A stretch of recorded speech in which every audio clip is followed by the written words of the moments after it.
বছরকে কমিয়ে 5 মাস করে দিয়েছে, যেন আরো 5 বছর খুঁজে বেড়ায় চাকরি, সিভিক পুলিশ, ভলেন্টিয়ার, উমুক তুমুক।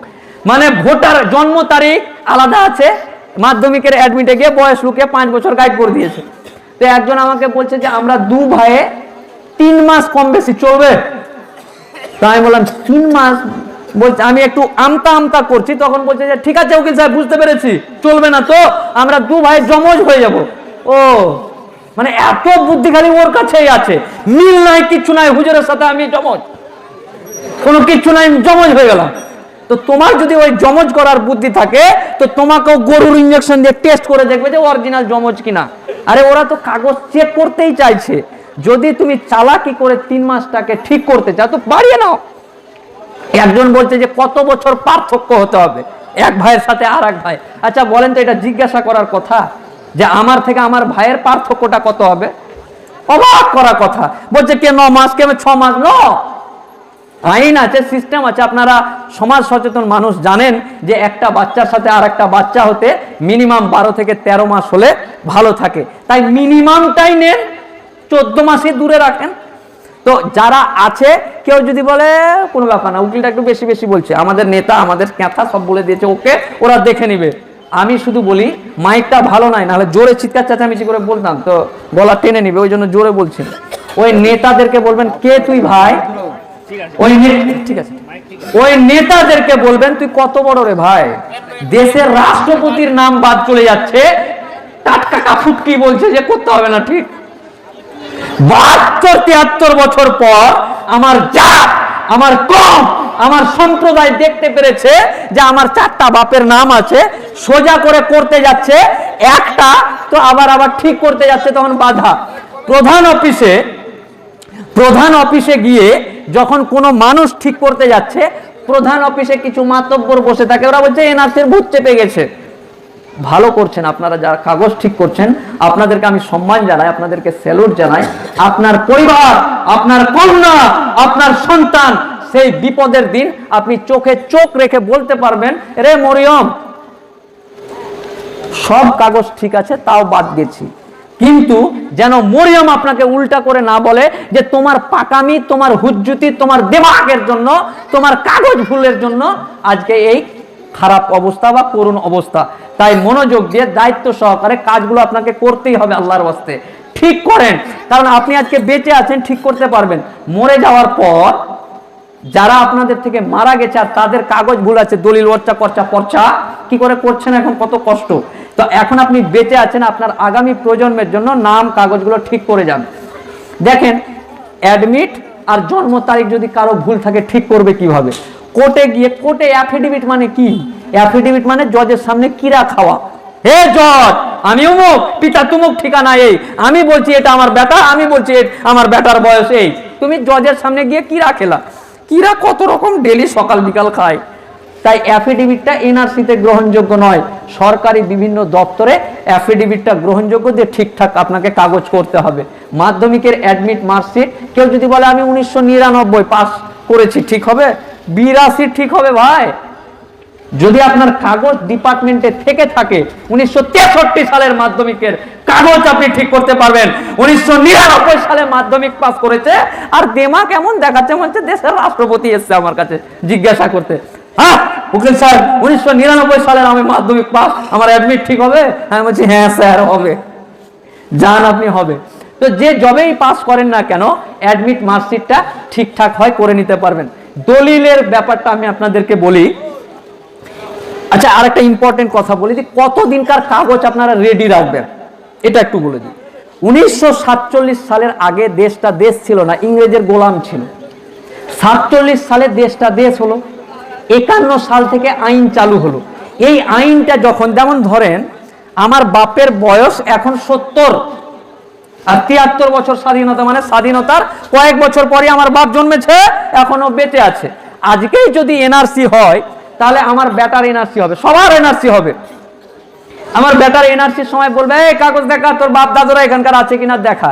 তো আমার বেটা দেখাবে 9 বছরের কাগজ, আমার 83 সালের কাগজ, আমার বাপের 62 সালে জন্ম, ওই কাগজটা দেখালে আমার এই বেঁচে যাবে। তারপর আমি নিজেই 83 সাল আর আমার বাপকে ধার নিব, আমার বাপ নিজের কাগজটা নিবে যথেষ্ট, আমার বাপকে, তার বাপকে কবর থেকে খোঁড়ার দরকার নেই। আপনি নিজেই যদি 1952, 53, 54, 60, 62, 65 হন, কেন বাপকে খুঁজতে যাচ্ছেন? আপনি তো নিজেই হয়ে গেলেন ওস্তাদ, কোনো দরকার নেই বাপ দাদার খোঁজার। নিজের জন্ম 47-এ আর 63 দলিল খুঁজে বেড়াচ্ছে, দরকার নেই। আপনি নিজেই যদি 51, 52, 53 থেকে 60, 62, 65, 70 অব্দি জন্ম হয়, দরকার নেই কিছুরই। তাই টেনশন করবেন না। একটা জিনিস শুধু আমার মা, বোন, ফুপু, খালা এদের উদ্দেশ্যে বলি, আমার যতগুলো বাবাজি এখানে বসে আছে, আমার বাপের বয়স 62, আমার মায়ের বয়স 55।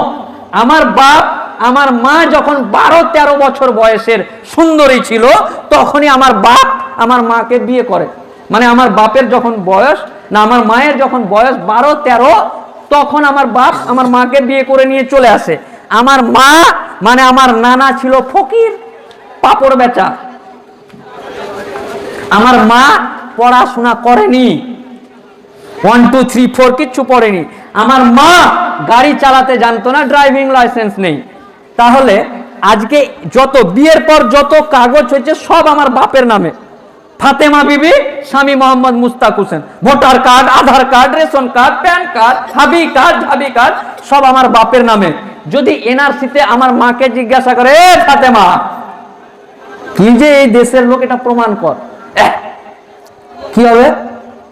আমার মায়ের, তোমরা তোমার রবকে ভয় করো, নিশ্চয়ই কিয়ামতের দিনের মহা কঠিন আযাব, বড়ই কঠিন, আজিম, মহা ক্ষমতাশীল, মহা ভয়ঙ্কর ব্যাপার কিয়ামতের দিনটা। ভয়াবহ দিন। কেমন ভয়াবহ? আল্লাহ তাআলা বলছেন, কি বলছেন? ইয়াউমা তারাউনাহা তাযহালু কুল্লু মুরজিআতিন আম্মা আরজাআত ওয়া তাযাউ কুল্লু যাতি হামলিন হামলাহা ওয়া তারান নাসা সুকারা ওয়া মা হুম বিসুকারা ওয়ালাকিন্না আযাবাল্লাহি শাদীদ। কিয়ামতের দিনের বিভীষিকা বলতে গিয়ে আল্লাহ সুবহানাহু ওয়া তাআলা বলছেন, সেদিন মা তার বাচ্চাকে দুধ পান করাতে ভুলে যাবে। নাম্বার 2, গর্ভবতী মেয়েরা যাদের পেটে বাচ্চা থাকবে, নিচের দিক দিয়ে বাচ্চা পড়ে যাবে, তারা বুঝতে পারবে না। আল্লাহু আকবার। মানুষগুলিকে দেখতে পাওয়া যাবে, মানুষরা সব যেন মাতালের মতো করে ঘুরছে। আল্লাহ তাআলা বলছেন, ওমা হুম বিসুকারা, একজনাও তারা মদ পান করেনি, ওয়ালাকিন্না আযাবাল্লাহি শাদীদ, শুধুমাত্র আমার কঠিন আযাবের ভয়ে মানুষ মাতালের মতো করে ঘুরবে। এর নাম কিয়ামতের মাঠ।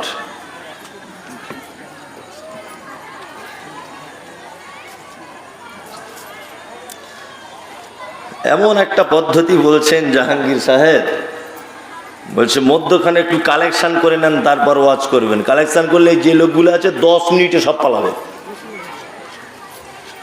মানুষ অত বোকা আছে, সব মানুষ পালাবে, তাই না? সব পালাবে। আল্লাহু আকবার। যাই হোক, তবুও বলবেন ইনশাআল্লাহ। আল্লাহ সুবহানাহু ওয়া তাআলা বলছেন, বুসাতিল জিবাল বাসসা, কিয়ামতের দিনে পাহাড়গুলোকে চূর্ণ বিচূর্ণ করে দেওয়া হবে, ধুলোর মতো উড়িয়ে দেওয়া হবে। আমরা পৃথিবীর উপরে যে পাহাড়গুলো দেখি, এগুলো তো অল্প পাহাড়, একেবারে অল্প পাহাড়। যতটা উপরে তার থেকে বেশি থাকে নিচে। নাম্বার 2, পাহাড় পৃথিবীর জমিনে যতটা আছে, সমুদ্রের গভীরে, সাগরের গভীরে এর থেকেও লক্ষ কোটি গুণ বেশি পাহাড় মজুদ করে রাখা হয়েছে। এই পাহাড়গুলিকে পৃথিবীতে কেন তৈরি করা আছে? ওয়াল জিবালা আওতাদা, আল্লাহ বলছে পাহাড়গুলোকে পেরেকের মতো এরকম গেড়ে দিয়েছি, জমিন যাতে টলমল করতে না পারে, টলমল যাতে করতে না পারে, এর যেন সমতা বজায় রাখতে পারে। এই কারণে আল্লাহ তাআলা পাহাড় তৈরি করেছেন। আল্লাহ তাআলা বলছেন, জবুসাতিল জিবালু বাসসা, কিয়ামতের মাঠে, কিয়ামতের দিনে পাহাড়গুলোকে চূর্ণ বিচূর্ণ করে দেওয়া হবে। আল্লাহু আকবার। আল্লাহ তাআলা বলছেন, ফাকানাত হাওয়াআন মুনবাসসা, আল্লাহ বলছে তোমরা পাহাড়গুলিকে দেখতে পাবে তারা যেন সব ধুলোর মতো হয়ে গেছে। অকুনতুম আজওয়াজান সালাসা, আর তোমরা মানুষকে দেখতে পাবে কিয়ামতের মাঠে 3 দলে বিভক্ত হয়ে যাবে। 3 দলের ভিতরে কারা? আল্লাহ বলছেন ফা আসহাবুল ইয়ামিন মা আসহাবুল ইয়ামিন, তারা হবে ডান দিকের লোক। তারা হবে কোন দিকের লোক? এক শ্রেণীর ডান দিকের। আল্লাহ তারপরে বলছেন ওয়া আসহাবুল মাশামা মা আসহাবুল মাশামা, আর তারা হবে বাম দিকের দলের লোক। যারা বাম দিকের তারা কত হতভাগা। আল্লাহ তাআলা বলছেন যারা বাম দিকের তারা অনেক হতভাগা।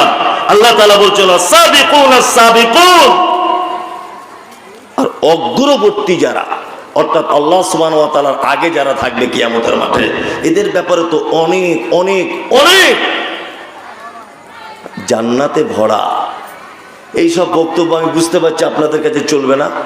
আমি বুঝতে পেরে গেছি পরিস্থিতি দেখে যে কোরআন দেখে দেখে বললেও মানুষ শুনবে না, ওই বাঁধা গদ চালাতে হবে, তাছাড়া হবে না, তাই না? চলুন এবার আপনাদেরকে দেখবেন যত লোক চলে গেছে বা রাস্তায় ঘুরছে সব এখানে চলে আসবে, এরকমও বক্তব্য আছে। কিন্তু সত্যি বলছি আমি মানে এমন একটা পর্যায়ে আছি এই মুহূর্তে যে রঙ্গরস আর পছন্দ হচ্ছে না, ভালো লাগছে না, যে এতে ইসলামের কোনো কাজ হচ্ছে না। কি বললাম বুঝলেন? ইসলামের কোনো কাজ হচ্ছে না। প্লেন একটা মানুষের কাছে কোরআনের থেকে বড় বক্তব্য আর কোনো বক্তব্য আছে? আছে? নাই। দেখুন কোরআনের আয়াত বলছি, তার বাংলাটা বলছি, মানুষ শুনবে না, মানুষ আস্তে আস্তে কেটে পড়বে। তাই দুটো দলের কথা আমি আপনাদেরকে বলি। এক, ডান দিকের লোক যাবে কোথায়? কোথায়? জান্নাতে। বাম দিকের লোক যাবে কোথায়? জাহান্নামে। তাই তো? এই দুটো ব্যাপারে আপনাদেরকে একটু একটু করে আলোচনা করে শুনিয়ে দেওয়া যাক। প্রথম বলি জাহান্নামটা কেমন, তারপরে আপনাদেরকে বলি জান্নাতটা কেমন। এক, আমাদের নবী মুহাম্মদ সাল্লাল্লাহু আলাইহি ওয়াসাল্লাম তিনি বলছেন একটা বড় ধরনের পাথর, কুইন্টাল কুইন্টাল ওজন, এই পাথরটা যদি জাহান্নামের দিকে যদি নিক্ষেপ করা হয় তাহলে তার শেষ পর্যায়ে পৌঁছাতে টাইম লাগবে 70 বছর। কত বছর? কেউ কেউ বলছেন 69 বছর টাইম লাগবে শেষ স্থানে পৌঁছাতে। জান্নাতের স্তর আছে, একটা স্তর আর একটা স্তর, একটা স্তর থেকে আর একটা স্তরে পৌঁছাতে একটা দ্রুতগামী যানবাহন টাইম লাগবে কত বছর? 40 বছর। একটা জাহান্নামী সে জাহান্নামে থাকবে, এই জাহান্নামীর একটা কান থেকে আর একটা কান পর্যন্ত এর দূরত্বটা হবে কতটা না, একটা দ্রুতগামী যানবাহন 100 বছর রাস্তা চললে যতটা রাস্তা যাবে ততটা রাস্তা। একটা জাহান্নামীর এই জায়গাটা, আল্লাহু আকবার, তার দাঁত হবে কেমন না উহুদ পাহাড়ের সমান। এইবার আপনাকে বলছি জাহান্নাম কি? আল্লাহ তাআলা বলছেন নারুল্লাহিল মুকাদা, এটা আমার প্রজ্বলিত আগুন। আল্লাতী তাত্তালিউ আলাল আফিদা, এই আগুনের এত তেজ যে মানুষের অন্তঃকরণ পর্যন্ত পৌঁছে যাবে। ইন্নাহা আলাইহিম মুসাদা, জাহান্নামের ভিতরে মানুষকে ঢুকিয়ে দেওয়ার পরে তার ঢাকনা লাগিয়ে দেওয়া হবে। ফি আমাদিন মুমাদ্দাদা, এবং জাহান্নামের ভিতরে কি করা হবে না, তাকে খুঁটিতে বেঁধে জাহান্নামের আগুনের জিঞ্জির দিয়ে তাকে পেঁচিয়ে বেঁধে দেওয়া হবে। আল্লাহু আকবার, আগুনে বেঁধে দেওয়া হবে।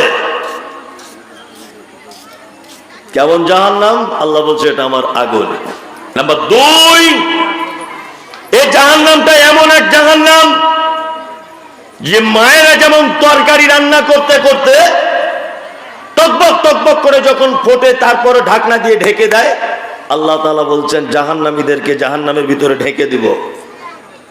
3, ফি আমাদি মুমাদ্দাদা, জাহান্নামের ভিতরে বড় বড় থাম্বা, ওই থাম্বাতে তাদেরকে আগুনের তৈরি করা জিঞ্জির দিয়ে তাদেরকে বেঁধে দেব। আচ্ছা বলুন তো জাহান্নামীদেরকে জাহান্নামে বাঁধা হবে কেন?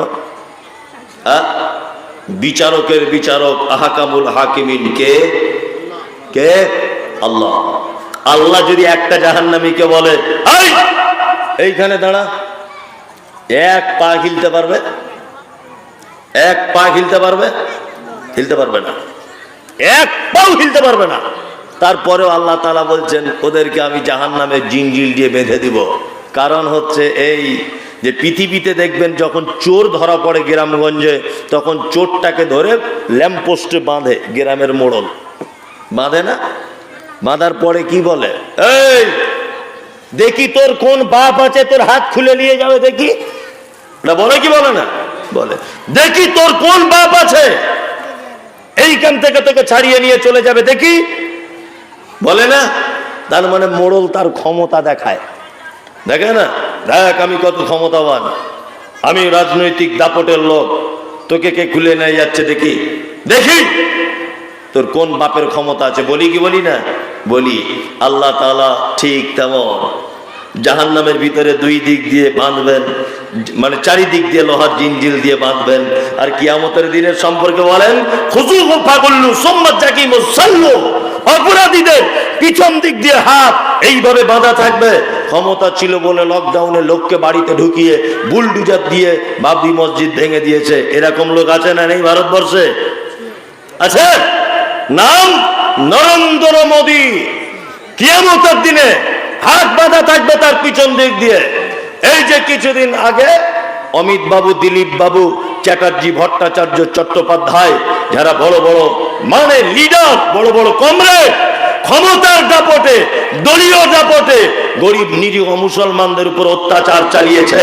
আল্লাহ তাআলা কিয়ামতের মাঠে বলবেন খুযুহু ফাগুল্লু, তাদেরকে ধর, তাদের পিছনে হাতগুলোকে এইভাবে বাঁধো, আর তাদেরকে হিচড়াতে হিচড়াতে জাহান্নামে নিয়ে যাও। জাহান্নামে নিয়ে গিয়েও তাদের ছাড় নেই। আল্লাহ তাআলা বলছেন ফি আমাদিম মুমাদ্দাদা, তাদেরকে তার ভিতরে লোহার জিঞ্জির গরম করে জাহান্নামের ভিতরে তাদেরকে বেঁধে দেওয়া হবে। এই কারণে আল্লাহ তাআলা বেঁধে দেওয়ার পরে বলবেন, এই তুমি তো সারা দেশের পরিচালনা করতে, তুমি তো ছিলে বড় রকমের নেতা, তুমি তো ছিলে দেশের প্রধানমন্ত্রী, আজকে দেখি কোন বাপের বেটা আছে তোমার এইখান থেকে হাত খুলে নিয়ে যাক। এটা আল্লাহ সুবহানাহু ওয়া তাআলা দেখতে চান। তার মানে আল্লাহ তাআলা নিজের ক্ষমতা দেখাবেন সেদিন, ক্ষমতা দেখাবেন, দেখ আমার কত ক্ষমতা। এটা আল্লাহ তাআলা পারেন কি পারেন না? পারেন, পারেন। আল্লাহু আকবার। বাম দিকের লোক যারা হবে এদের ব্যাপারে আল্লাহ তাআলা বলেছেন আরাআইতাল্লাযী ইউকাযযিবু বিদ্দীন, বাম দিকের লোক কারা? আল্লাহ নবীকে বলছেন, নবী আপনি কি তাদেরকে দেখেছেন যারা কিয়ামতের দিবসকে অস্বীকার করে? ফাযালিকাল্লাযী ইয়াদউল ইয়াতীম, যারা এতিমের সঙ্গে সদ্ব্যবহার করে। ওয়ালা ইয়াহুজ্জু আলা তুআমিল মিসকিন, যারা মিসকিনদের খাদ্য দানে উৎসাহিত করে না। ফাওয়াইলুল লিল মুসাল্লিন, আল্লাহ বলছে ওই মুসল্লিরা বাম দিকের দলে থাকবে, অর্থাৎ দুর্ভোগের ভিতরে থাকবে। কোন মুসল্লি? আল্লাহ তাআলা বলছেন আল্লাযীনা হুম আন সালাতিহিম সাহুন, যারা সালাত আদায় করে, যারা নামাজ পড়ে কিন্তু অস্বস্তি সহকারে সালাত আদায় করে। আল্লাহ তাআলা বলছে এরা বাম দিকের লোক, এরা বড় দুর্ভোগের ভিতরে থাকবে কিয়ামতের মাঠে। নাম্বার 4 আল্লাহ তাআলা বলেন যে ইউরাউন, তারা লোক দেখানোর জন্য নামাজ পড়ে। তারপরে আল্লাহ তাআলা বলছেন ওয়ায়ামনাউনাল মাউন, যারা প্রতিবেশীকে সামান্য কিছু উপকার করা থেকে নিজেকে আটকিয়ে রাখে, এরা সব বাম দিকের লোক। বাম দিকের কটা লোক? 1, এতিমের সঙ্গে অসৎ ব্যবহার করে যারা। 2, মিসকিনদের খাদ্য দানে উৎসাহিত করে না যারা। 3, ওই মুসল্লি যারা নামাজ পড়ে অস্বস্তি সহকারে।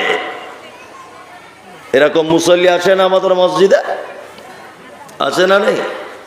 নামাজ পড়ছে, নামাজ পড়তে পড়তেই পাছা চুলকাইছে, মাথা চুলকাইছে, টুপি বার করছে, মোবাইল দেখছে, এই করছে। এখন নামাজি আছে না নেই?